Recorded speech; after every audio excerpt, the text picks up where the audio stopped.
porque no solo de pan vive el hombre, sino de toda palabra que sale de la boca de Dios. Por eso nos encontramos todos los días, buscamos ser reavivados por la palabra del Señor. Hoy nos detenemos en el capítulo 7 del libro de Éxodo y en nuestra lectura reflexiva buscamos un mensaje del cielo que alimente y fortalezca nuestra vida. Lo hacemos, sí, con un espíritu de oración. Padre nuestro, bendícenos por favor al meditar, para que en esta lectura y reflexión de tu palabra encontremos fuerzas para la vida de cada día. Lo pedimos, lo agradecemos en el nombre de Jesús. Amén.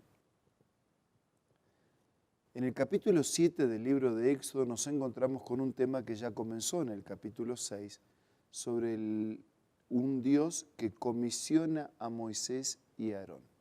Veamos la continuidad de esta comisión. Jehová dijo a Moisés: yo te he constituido Dios para el faraón y tu hermano Aarón será tu profeta. O sea que ahí había una transmisión del mensaje de Dios a Moisés, Moisés a su hermano Aarón, y Aarón es el que terminaría hablando. Tú dirás todas las cosas que yo te mande, y Aarón tu hermano hablará al faraón para que deje ir de su tierra a los hijos de Israel. Pero yo endureceré el corazón de Faraón y multiplicaré en la tierra de Egipto mis señales y mis maravillas. Y aquí esto yo endureceré. Entonces el corazón del Faraón lo endureció Dios. Él se negaba a dejar salir el pueblo porque Dios le impuso tal cosa, o fue la decisión del Faraón. En realidad fue la decisión del Faraón. Esa expresión de que Dios va a endurecer es que Dios termina aceptando, permitiendo y afirmando lo que él había decidido. El faraón no os oirá, pero yo pondré mi mano sobre Egipto y sacaré a mis ejércitos, a mi pueblo y a los hijos de Israel de la tierra de Egipto con grandes juicios. Él no escuchó el mensaje, pero yo voy a poner mi poder, voy a poner mi mano, mi brazo fuerte, voy a poner mis juicios y mi pueblo será liberado de la esclavitud. Versículo 5, y sabrán los egipcios que yo soy Jehová, cuando extienda mi mano sobre Egipto y saque a los hijos de Israel de en medio de ellos. Y entonces Moisés y Aarón hicieron como Jehová les mandó. Tenía Moisés 80 años de edad y Aarón 83 cuando hablaron al faraón. Versículo 8. Habló Jehová a Moisés y a Aarón diciendo: si el faraón os responde, mostrad un milagro, dirás a Aarón: toma tu vara, échala delante del faraón para que se convierta en una culebra. Fueron después Moisés y Aarón ante el faraón, hicieron como lo había mandado, y echó Aarón su vara delante del faraón y de sus siervos y se convirtió en una culebra. Entonces el faraón, pensando que era una cuestión de magia, él llamó a los sabios y a los hechiceros e hicieron lo mismo.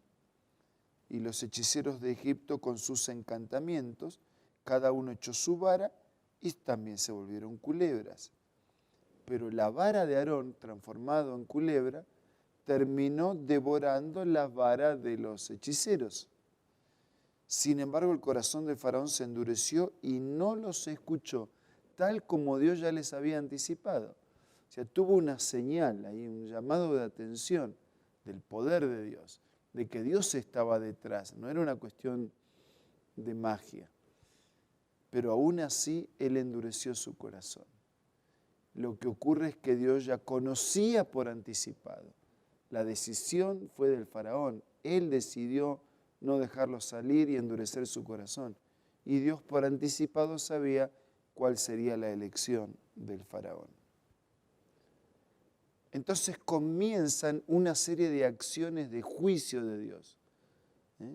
Un Dios que comienza a actuar de manera poderosa, impactante, para llamar la atención y para extraer, para sacar a su pueblo de aquel lugar. Versículo 14, la primer plaga o el primer juicio. Entonces Jehová dijo a Moisés, el corazón del faraón está endurecido, no quiere dejar ir al pueblo. Ve por la mañana al faraón cuando baje al río. Saldrás a su encuentro en la ribera llevando en tu mano la vara que se volvió culebra y le dirás, Jehová, el Dios de los hebreos, me ha enviado a ti diciendo, deja ir a mi pueblo para que me sirva en el desierto, pero hasta ahora no has querido. Así ha dicho Jehová, en esto conocerás que yo soy Jehová. Voy a golpear con la vara que tengo en mi mano el agua que está en el río y se convertirá en sangre. Y los peces morirán, apestará el río, los egipcios no van a poder tomar de esas aguas. Jehová dijo a Moisés, versículo 19, di a Aarón, toma tu vara, extiende tu mano sobre las aguas de Egipto, sobre sus ríos, sobre sus arroyos, sobre sus estanques, sobre sus depósitos de agua, para que se conviertan en sangre y haya sangre por toda la región, hasta en los vasos de madera y en los de piedra. Y Moisés y Aarón hicieron como mandó el Señor. Lo que Dios le había anticipado que hicieran, hicieron. Y dice que levantaron la vara, golpearon las aguas, y en presencia del faraón y de sus siervos, todas las aguas se convirtieron en aguas de sangre. Los peces murieron, el río se corrompió, los egipcios no podían tomar. Y otra vez aparecen los hechiceros. Versículo 22. Los hechiceros de Egipto hicieron lo mismo con sus encantamientos. Así que el corazón del faraón se endureció y no los escuchó como había dicho Jehová. Dice, esto lo hacen también mis hechiceros. No es una manifestación del poder de Dios. El faraón se volvió, regresó a su casa sin prestar atención tampoco a esto. Y en todo Egipto hicieron pozos alrededor del río para beber porque no podían beber de las aguas del río. Así pasaron 7 días después que Jehová hirió el río. Y después vienen otras plagas, capítulo 8 y los demás que iremos viendo en los días sucesivos. Solo cerrando este capítulo, repasamos. Un Dios que quiere liberar a su pueblo de la esclavitud de Egipto. Un Dios que hace un llamado de amonestación. Un faraón que no tiene a Dios en sus planes, que no acepta que haya otro soberano por encima de él. Y un Dios que después que termina de hablar, comienza a actuar. Un Dios que no amenaza, un Dios que anticipa lo que va a hacer y lo hace. Lo hace porque su propósito es salvar, su propósito es dar vida, su propósito es recuperar a sus hijos que estaban siendo esclavos. Y esa primer plaga o esa primera acción de juicio a través de las aguas que se convirtieron en sangre fue un poderoso llamado de atención que infelizmente Faraón no quiso escuchar. Tal vez haya Faraón en su vida, en nuestra vida, que nos molesta, que nos persigue, que no nos deja actuar, que se opone a nuestros deseos y sobre todo se opone a la voluntad de Dios. Tal vez haya acciones de juicios que estás experimentando o enfrentando cada día. Yo puedo decir, seamos un corazón receptivo a la palabra de Dios. Dios no quiere la muerte del que muere. La muerte no la planeó Dios. El dolor, la destrucción, no planeó Dios. Pero ese Dios que es amor es también un Dios de justicia. Y cuando reiterada, obstinada y persistentemente rechazamos la palabra y la voluntad de Dios, tarde o temprano nos enfrentaremos al juicio de Dios. No tenemos por qué temer si confiamos, si dependemos, si aceptamos y si seguimos su voluntad. Por eso en esta hora te invito a aceptar a Dios, a su palabra y a permitir que su enseñanza guíe permanentemente tu vida. Ahora vamos a hablar con Dios a través de la oración.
Señor que estás en los cielos, que al repasar esta historia de tu pueblo en el pasado, no lo hagamos solamente con un interés histórico, sociológico, sino que también lo hagamos con un interés espiritual, recordando que eres un Dios de amor, pero que eres también un Dios de justicia, recordando que no hay nada que pueda esclavizarnos si nos aferramos totalmente a tus promesas, recordando que el enemigo tiembla y huye, aunque seamos débiles, siempre y cuando estemos refugiados en el poderoso nombre de nuestro Señor Jesucristo.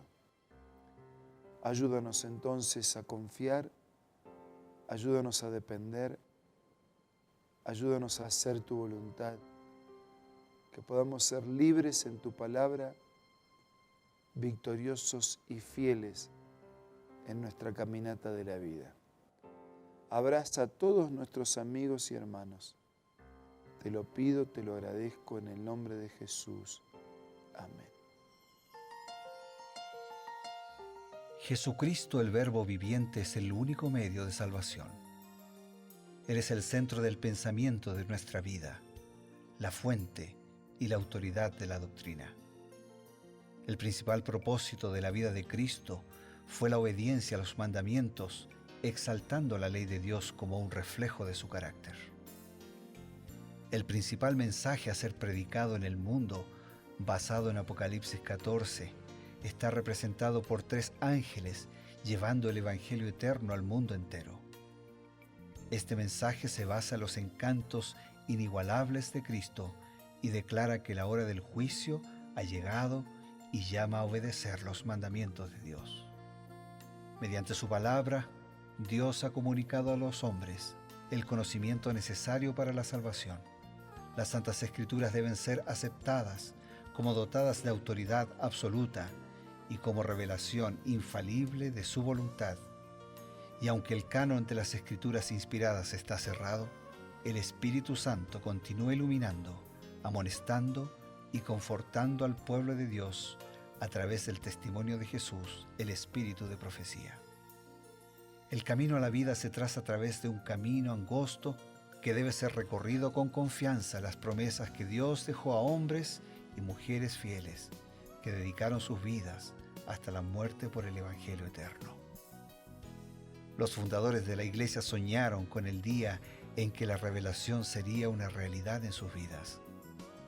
Miraron con los ojos de la fe a aquel día glorioso cuando finalmente la promesa sería cumplida en la venida magistral de Jesucristo a esta tierra para recompensar a cada uno según sea su obra.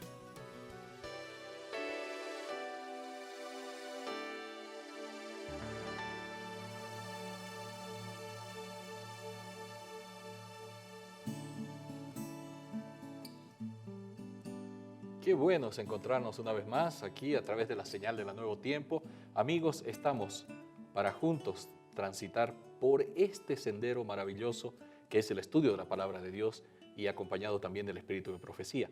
Al darles la bienvenida, a ustedes también le damos la bienvenida al pastor Bruno Razo, quien nos trae la palabra autorizada. Y lo hacemos con alegría, con gratitud, sintiendo el privilegio, sintiendo la responsabilidad y buscando juntos, con Ever aquí y con todos nuestros amigos y hermanos donde están, la dirección, la bendición, la asistencia, la orientación de Dios. Hoy vamos a buscar lo que el Espíritu de Profecía tiene para decirnos sobre Éxodo capítulo 7. Bueno, nos habíamos ya introducido en esta historia de, podríamos llamar, tire y afloje, porque Moisés se presenta, el faraón no le hace caso primero, y entonces ahora nuevamente Moisés se presenta ante el faraón, esta vez con señales prodigiosas de parte de Dios. Pero hay un detalle en las Escrituras, y muchos se preguntan, dicen que Jehová endureció el corazón de faraón. ¿Es esto así? ¿Es Dios arbitrario en su relación con los seres humanos? Muy buena pregunta y vamos a buscar la respuesta del Espíritu de Profecía, de Dios mismo a través de los escritos de Elena de White. En el La cita textual que quiero compartir es la siguiente. Satanás obró mediante los hechiceros en una forma calculada para endurecer el corazón del tirano faraón contra las milagrosas manifestaciones del poder de Dios. Al faraón se le dio evidencia suficiente para que creyera si así lo deseaba. Y Moisés obró mediante el poder de Dios. Los hechiceros no obraron utilizando únicamente sus propios conocimientos, sino mediante el poder de su Dios, el diablo, quien ingeniosamente llevó a cabo la obra engañosa de representar falsamente la obra de Dios. Así que fue el mismo Satanás quien a través de sus intermediarios, los hechiceros, los magos, llevaron al engaño al faraón, y el faraón prefirió creer la mentira que creer el mensaje verdadero que provenía de parte de Dios. Lo mismo que ocurrió en el Edén. Claro. Dios dijo una palabra, el enemigo dijo que Dios dijo eso, no es así como Dios dijo. Sembró dudas. Sembró las dudas, y a través de un engaño que fue creído por Eva y por Adán, los primeros padres cayeron en el pecado. Bueno, con la misma estrategia, el faraón fue inducido hacia el mal y hacia el pecado. Ajá. Y la cita continúa de esta manera. Dios habla a los hombres por medio de sus siervos, dándole amonestaciones y advertencias y censurando el pecado. Da a cada uno oportunidad de corregir sus errores antes de que se arraiguen en el carácter. Pero si uno se niega a corregirse, el poder divino no se interpone para contrarrestar la tendencia de su propia acción. La persona encuentra que le es más fácil repetirla, va endureciendo su corazón contra la influencia del Espíritu, y al rechazar después la luz se coloca en una posición en la cual aún una influencia mucho más fuerte será ineficaz para producir una impresión permanente. Estas dos citas son muy esclarecedoras. No es Dios el que produce el endurecimiento del corazón. Son contundentes, yo diría. O sea, Dios trabaja y trabaja. Y hay un paraguas sobre el cual la acción y la misericordia de Dios actúa.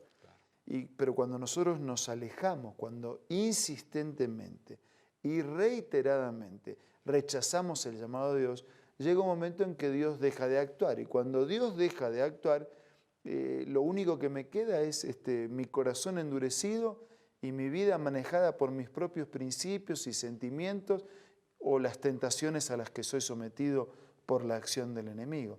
Así que no es Dios el que endurece. Dios siempre trabaja para invitarnos al arrepentimiento, pero rechazos reiterados me dejan solo. Claro. Y cuando rechazo el Espíritu Santo, nadie puede convencerse de pecado sin la acción del Espíritu Santo en nuestra vida.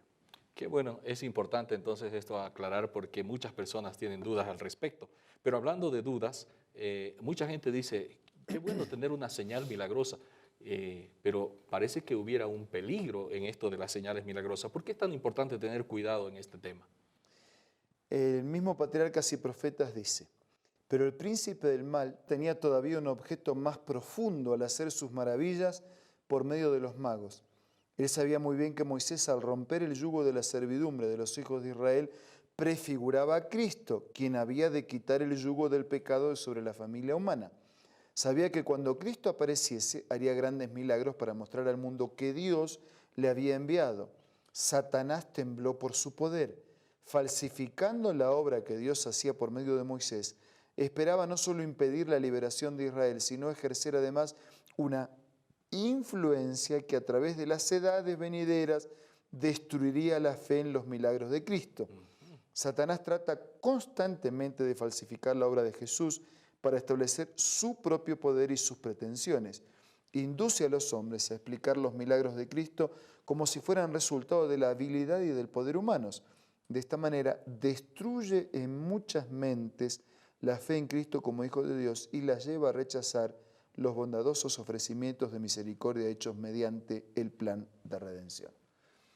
Los milagros son de Dios. ¿Hay milagros de Dios? Hay milagros de Dios. Claro que sí. Pero el enemigo, que siempre trabaja para falsificar todo lo que Dios produce para sus hijos, también hace falsos milagros o pseudos milagros, claro, o apariencia de milagros, o alguna cosa que parezca un milagro. Entonces ahí crea toda una confusión. Si todo fuese blanco y negro, Sería muy fácil. sería muy fácil.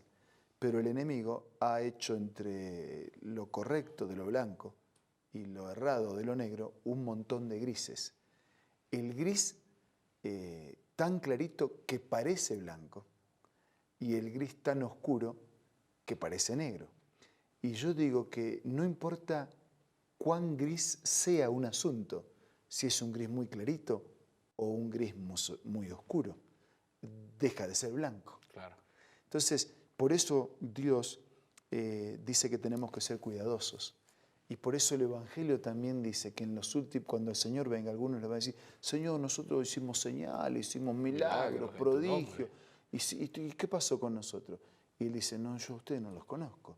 Y le va a decir, apartados de mí, hacedores de maldad.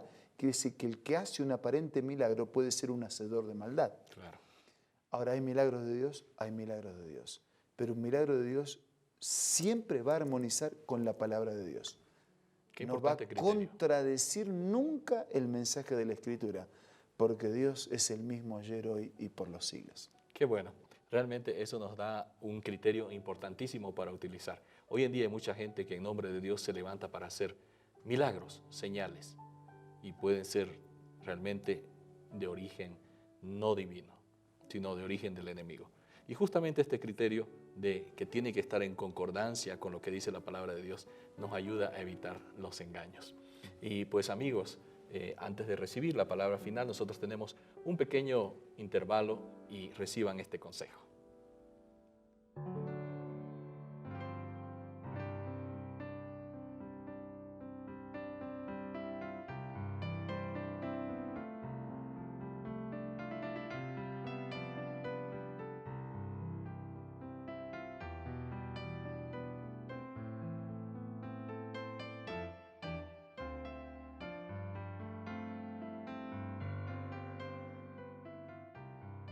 Hola, ¿me acompañas nuevamente en este espacio de lectura inspiradora?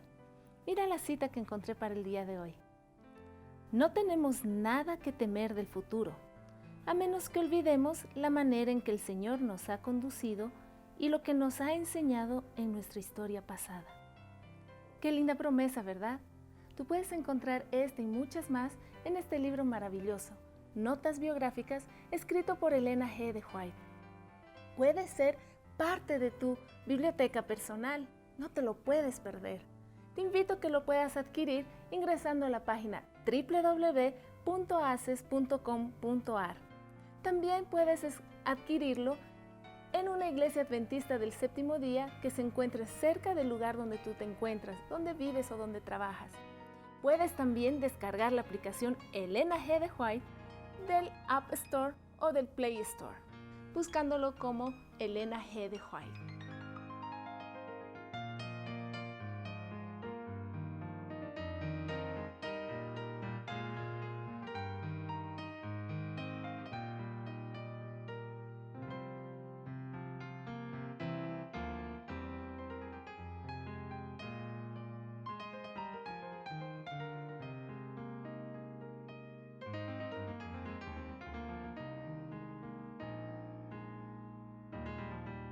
Nos queda agradecer a Dios y por supuesto pedir su bendición y recibir un llamado especial para hoy. Y este llamado especial para hoy no es desconocido para ustedes. Lo he dicho muchas veces, pero lo repito por la relevancia y la trascendencia. No solo de pan vive el hombre, sino de toda palabra que sale de la boca de Dios. Esa es una guía segura para reconocer si un milagro es de Dios, para reconocer si una enseñanza es de Dios, para reconocer si un mensaje es de Dios. No solo de pan vive el hombre, vive de todo lo que sale de la boca de Dios. Que este principio dirija nuestra vida. Ahora hablemos con Dios a través de la oración. Eterno Dios que estás en el cielo, gracias porque podemos vivir no solo de pan, sino de todo lo que sale de tu boca, de tu palabra, de tu escritura, de lo que proviene de tu voluntad, que queremos asimilar, guardar en el corazón, practicar en la vida, mantener nuestra familia y nuestros pasos en esta tierra. Señor, bendícenos. Bendice a todos nuestros amigos y hermanos y danos hoy un día muy especial. Te lo pido, te lo agradezco, en el nombre de Jesús. Amén. Amén. Con esta invitación y por supuesto con la seguridad de que a través del Señor nos podremos reencontrar, nos despedimos hasta mañana.